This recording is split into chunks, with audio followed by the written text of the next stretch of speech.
Agora é tempo de falarmos sobre um tema importante, mas muitas vezes negligenciado. A dependência emocional. Estão comigo dois professores para debaterem este tema. Falo de Luís Sinate e Ana Isabel Correia. Muito boa tarde, meus queridos. Ana, muito bem-vinda. Olá, Boa tarde. Nádia. Boa tarde. Então, Luís, estás bem? Estou ótimo. Hoje mudei aqui a ordem dos cumprimentos. Exatamente, fizeste bem. Para quebrar um espera bocadinho a rotina. Mas fizeste bem, fizeste muito boa a introdução. Efetivamente, estamos aqui perante um tema que eu acho que há muita gente que sofre, mas não sabe o que é. Há muita gente que sofre e não sabe quais são os sintomas.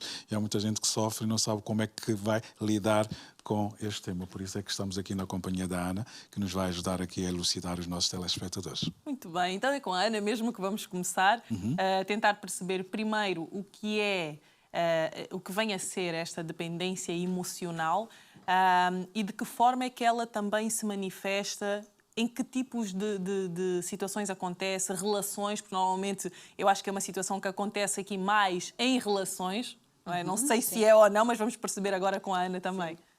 A dependência emocional, basicamente, é quando existe uma ligação emocional de alguém a outra pessoa, que faz com que a pessoa que está com a dependência emocional dê prioridade à outra pessoa em vez de ser a si própria. Então, acaba por ser uma pessoa que tem muita necessidade de agradar, tem muita necessidade da aprovação do outro, tem muita dificuldade de dizer aquilo que sente, o que pensa, porque está sempre a pensar no julgamento alheio, o que é que a outra pessoa vai pensar, e se a pessoa disser que não, a pessoa já não vai gostar de mim. E então, como não gosta de mim, mais vale eu dizer que concordo, mesmo quando eu não concordo. Então, existe aqui uma grande falta de coerência entre a pessoa que tem a dependência emocional, ela pensa uma coisa, sente uma coisa, mas depois faz outra. Capaz de ter um convite, por exemplo, e a pessoa pensa que não quer ir, sente que não lhe apetece ir, mas como quer agradar a outra pessoa, diz que sim que vai. Isto é tão comum. Nos dias de hoje. Tem muita dificuldade em dizer não. Não. Não posso, não quero, não vou, simplesmente porque não. E às vezes até dizer o não é um direito que a pessoa tem, dizer não. Mas a pessoa tem muita dificuldade em dizer que não ao outro e tem dificuldade em dizer o que pensa ao outro. Principalmente se a opinião dela for diferente da do outro. Exatamente porque pensa que se não concordar com aquela pessoa não vai gostar dela. Não vai gostar dela, exatamente. A dependência vem mesmo daí. Ela quer tanto agradar, ela quer tanto que gostem dela, que ela concorda em tudo, mesmo que não concorde. E depois vai para casa a lamentar. Sem dúvida. Precisamente. E isto acontece em todas as relações. Acontece em relações de mães com filhos, filhos com mães, amizades, relacionamentos conjugais. Sim. Acontece um bocadinho em todas as relações. No trabalho também. Sim. Luís, não te esqueças o que ias dizer. Sim. Eu não sei se pode-se aplicar aqui o mesmo termo, Ana, que é a dependência também aos bens materiais, não é? Aquelas pessoas também têm essa dependência emocional ao material. Aplica-se aqui, podemos dizer, ou não? Eu não estou muito habituada a trabalhar a dependência emocional aplicada aos materiais. Estou mais habituada a trabalhar em relação às pessoas. Às pessoas. Sim. As emoções são as pessoas que têm. Sim. Em termos de dependência emocional, também podemos distinguir dois tipos de dependência emocional. A dependência emocional que é passiva, ou seja, é a pessoa que é influenciada pelo outro e então, como é influenciada pelo outro, ela vai fazer ou não fazer para agradar ao outro, ou é incentivada a fazer ou não fazer e quase não se apercebe, quase que é manipulada. Manipulada, exatamente. E também existe uma dependência emocional que é ativa, que é quando eu faço isso com outra pessoa. Se eu quero, por exemplo, que aquela pessoa faça ou que não faça, posso manipular essa pessoa. E posso manipular de várias formas. Sim. Posso manipular a pessoa fazendo-me, por exemplo, de vítima, não é? De coitadinha, vais-te embora, vais sair e deixas-me aqui doente, e até exagera, mesmo para manipular o outro, então faz o papel de vitimização, muito baseado na emoção, mas sempre no intuito de manipular. E também existe o papel, por exemplo, do narcisista. O narcisista faz a dependência emocional ativa na outra pessoa, tudo de uma forma muito racional. E muitas relações tóxicas têm muitos narcisistas por isso, porque são pessoas que acabam por fazer tudo para agradar o outro, tudo, mas a pessoa depois acaba sempre por ser manipulada e acaba sempre por fazer o que a pessoa quer. Exatamente. Tem sempre uma segunda intenção nisto. É muito. Aliás, desculpa. sem problema nenhum. Eu só ia dar seguimento àquilo que estás a dizer. Nós, quando falamos aqui da dependência, estamos a falar da dependência de pessoa para pessoa, exatamente. Mas não podemos esquecer que a dependência é uma coisa que faz parte das relações humanas, não é? Portanto, nós somos, se calhar, o ser vivo mais dependente um do outro que existe na face da Terra. Portanto, desde que nós nascemos, dependemos dos nossos pais, vamos crescendo, vamos dependendo exatamente dos nossos amigos, vamos nos casando, vamos tendo relações mais afetivas e vamos dependendo das outras pessoas. A dependência ou interdependência faz parte das relações humanas porque nós somos seres sociais. O que nós estamos aqui a falar, e disseste muito bem, estamos a falar daquele tipo de dependência disfuncional, daquele tipo de dependência tóxico, daquele tipo de dependência que causa uma relação não saudável. É essa dependência não saudável que é precisamente aquela que nós estamos aqui a retratar e que a Ana disse perfeitamente. Eu, a primeira vez que tive contacto com esta coisa da dependência emocional foi quando estava a dar formação, e não aulas, formação a uma equipa de pessoas já adultas e que, de um programa EFA, que é Ensino e Educação de Adultos, e que tinha lá uma formanda, digamos assim, que tinha um rendimento muito grande acima da média, mas que chegou a um determinado momento, deixou de vir às aulas, vinha de vez em quando. Mas eu um dia depois quis saber os porquês, porque é que ela não vinha. Então ela explicou-me que já não vinha às aulas porque tinha uma relação que não estava a correr bem. Eu disse, mas porquê é que não está a correr bem? Pois porque a pessoa que eu gosto dela e que vive com ela há muitos anos está constantemente a humilhar-me, está constantemente a prejudicar-me em termos de trabalho, que eu não posso ir ao trabalho, que eu não devo vir aqui à formação, eu já perdi vontade de trabalhar, eu já perdi vontade de vir aqui às aulas, já não me concentro, aquilo que o professor diz, eu já não me lembro, a minha concentração, a minha memorização está a sofrer, já perdi a minha relação com os meus amigos, e depois eu fiz aquela pergunta de milhão, não é? Então, mas porquê que não acabas com a relação? Não é? Porquê que não acabas com a relação? Pois eu não consigo acabar com a relação, ele é o homem da minha vida, porque eu não sei fazer mais nada sem esta pessoa, o que é que eu vou fazer sem esta pessoa? Eu disse assim, calma aí, deixa-me buscar na bibliografia o que é que isto é. Foi então que eu percebi efetivamente que havia ali uma coisa que se chama dependência emocional. Foi a primeira vez que eu tive contato. O medo de ficar sozinha. O medo de ficar sozinho é tão grande que a pessoa fica em relações tóxicas só para ter alguém. Tóxicas, violentas, muitas das vezes. Exatamente. Vemos, inclusive a violência doméstica também tem muito este... Muito, claro. mas mesmo... Se nós vermos as vítimas, apesar de se lamentarem, ainda romantizam a questão de estarem... Porquê? Porque o que eles fazem é, primeiro encantam, mas depois manipulam. Primeiro tratam-te super bem, tão depressa dão rosas, como tão depressa estão a manipular, e se por acaso a mulher até combina, quem diz mulher diz homem, até combina um jantar com as suas amigas, vais, mas eu hoje até tinha pensado neste programa assim para nós. Manipula, até de uma forma subtil, mas o que é certo é que a mulher deixa de fazer os seus programas individualmente, deixa de fazer os seus programas com os seus grupos de amigos, porque aquela pessoa quer possuir, é aquela pessoa possessiva, ciumenta, que tão depressa trata muito bem, a 200, como tão depressa trata muito mal, e a pessoa não consegue sair dali, porque é tão grande o medo do abandono e de ficar sozinho. A pessoa precisa mesmo de ajuda. Aliás, vem exatamente a ver com aquilo que nós termos seres sociais, porque há pessoas, como seres sociais, há muitas pessoas que não conseguem ficar sozinhas, que não conseguem pensar, que conseguem ter uma determinada autonomia vivendo sozinha. A solidão é um problema muito sério nas nossas sociedades. Então, há pessoas que não conseguem conviver, não conseguem viver com a solidão. Então, esse medo de ficar sozinha, esse medo de ficar sem a autonomia é que faz efetivamente a pessoa ter essa dependência emocional em relação às pessoas. Porque eu dizia assim, mas como é que é possível tu gostares de uma pessoa que te faz sofrer? Como é que é possível, exatamente, tu estares a conviver com uma pessoa que não te deixa crescer, que não te deixa ter autonomia, que não te deixa ser livre, digamos assim, para tu poderes fazer a tua vida em conjunto com a pessoa. Claro. Porque a liberdade não é eu estou fora da pessoa, não. A liberdade também pode-se adquirir dentro de uma convivência com outra pessoa. Eu disse, como é que é possível? E ela diz, eu não consigo encontrar formas de eu me deixar ter uma relação com uma pessoa que eu não me imagino estar sem viver sem ela.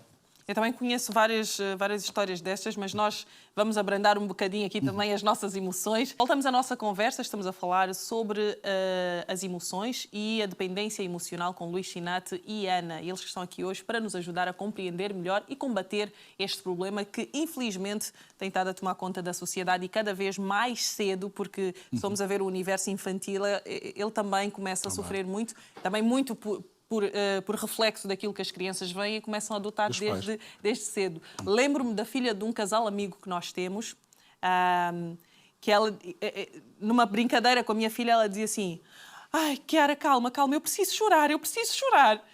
E a minha filha perguntou-lhe: mas precisa chorar porquê? Ai, porque a minha mãe, quando está assim, ela precisa chorar, então eu preciso chorar. Replicam. Parece engraçado, mas não tem piada nenhuma, claro. não é? Nós, desde cedo, a miúda tinha 6 anos na altura, desde cedo começamos a replicar estes modelos. Exatamente. Aliás, nós sempre que convivemos com situações de dependência emocional, muitas vezes ou porque vivemos uma relação onde isto faz parte do nosso dia-a-dia, ou porque replicamos modelos que já verificamos dentro da nossa própria casa. Eu digo isto quando olho para jovens que têm uma dependência emocional não em relação ao marido, mas em relação ao namorado ou em relação a tipo de amizades que têm na adolescência também. Portanto, isto é transversal, não apenas aos adultos, mas também aos jovens, aos mais novos. Combater este problema não deixa de ser. É possível, Ana, sabemos, hoje em dia há terapias, há várias formas e técnicas também para se ultrapassar isso. Qual é o conselho da Ana neste caso?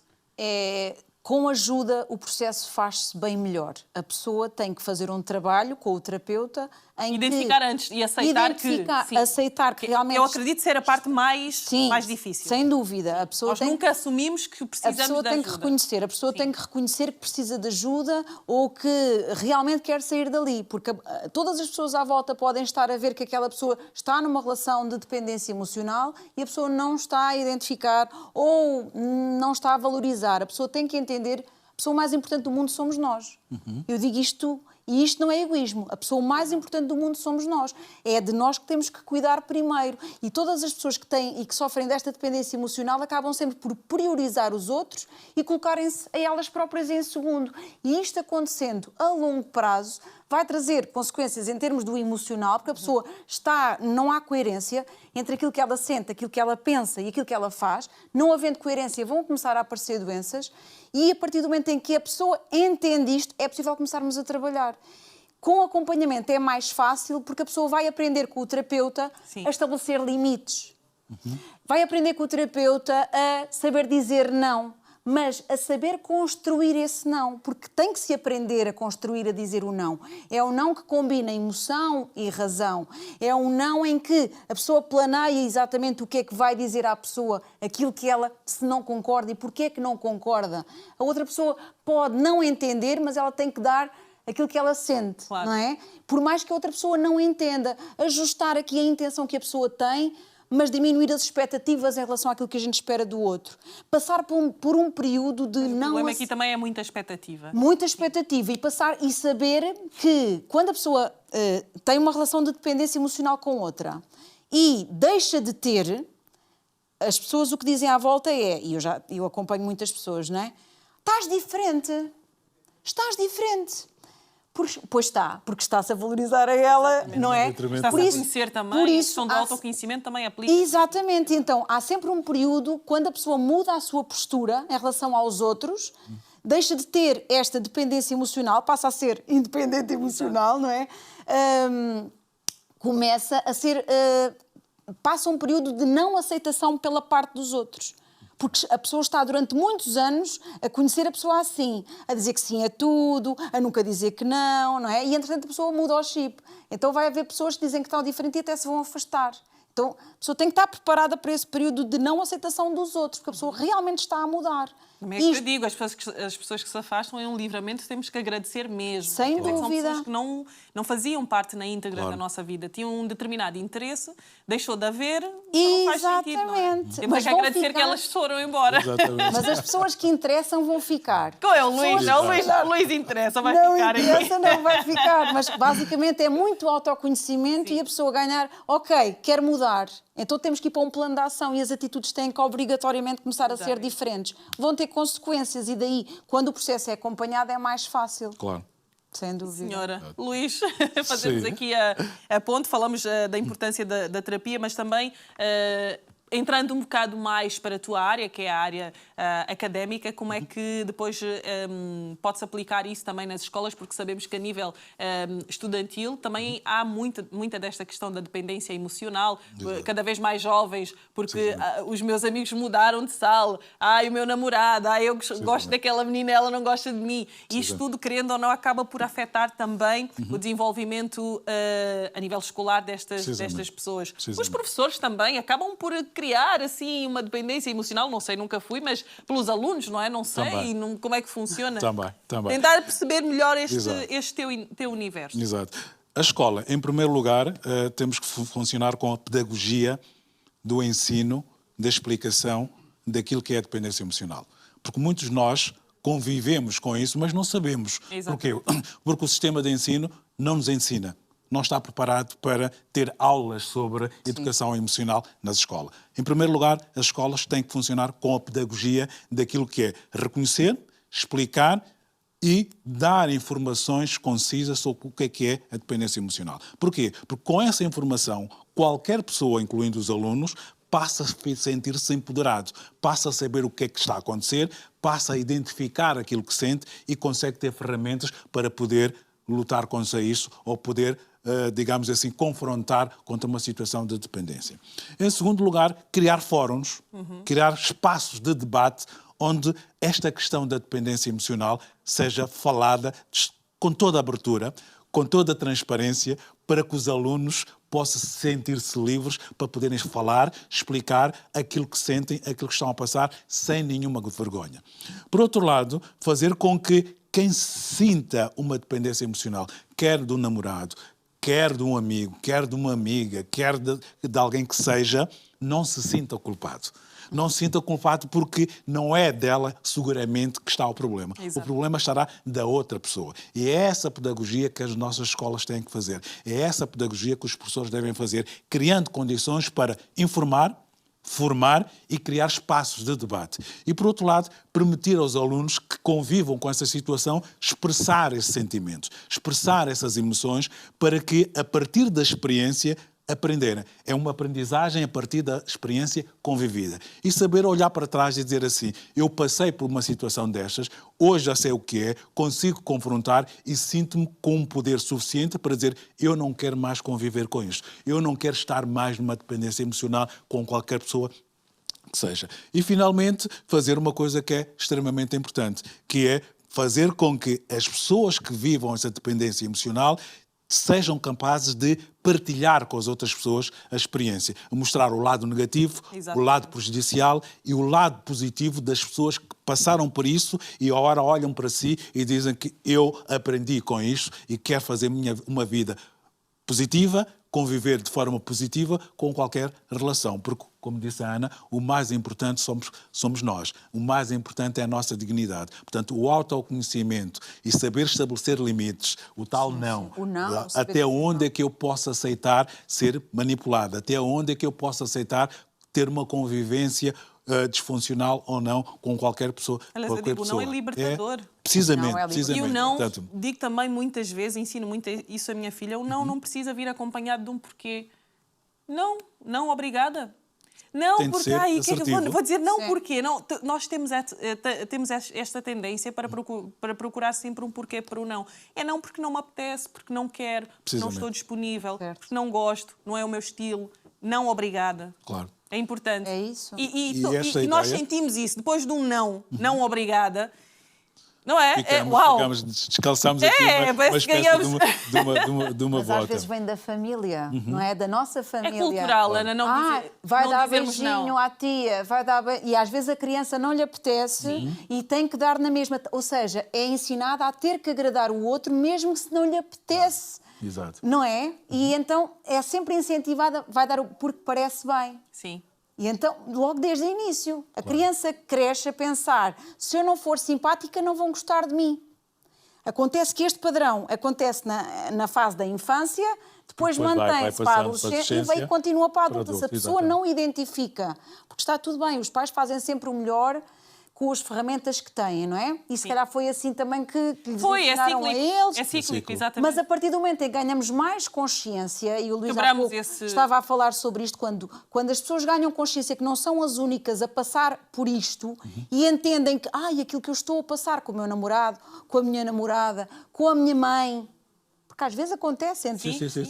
A tal dependência infantil, muitas vezes, tem que ser uma coisa progressiva. Chega um momento onde temos que ter a autonomia. Mas há crianças e há adultos que aquela dependência infantil vai crescendo até a idade adulta em relação aos Lembras-te pais. daquela conversa que nós tivemos do casal que se separou porque ele estava sempre a ir à mãe? Exatamente. Já estava casado, mas continuava a ter uma dependência emocional muito forte com a mãe. Exatamente. E do momento em que se casa com alguém, em princípio, a prioridade é a pessoa com quem está. Exato. Mas Autonomia. E isto causa problemas no casal, óbvio, não é? Exatamente. Aliás, nós estamos aqui...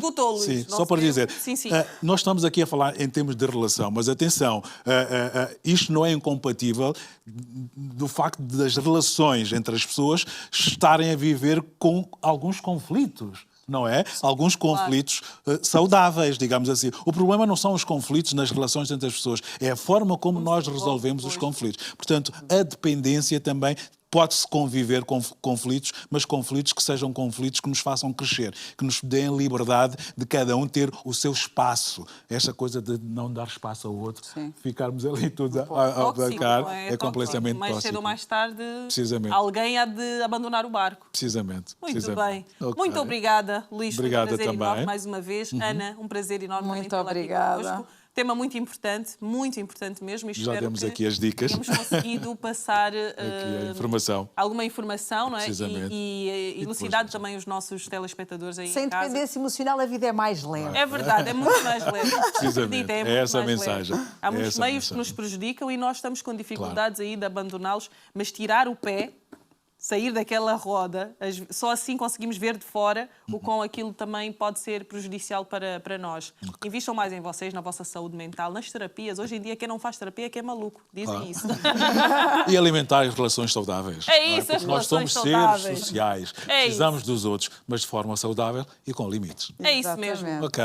Obrigada, foi um prazer enorme. Até a próxima. Vamos para um curto intervalo, mas regressamos já a seguir. Já sabe, não saia daí, porque daqui a pouquinho estamos de volta.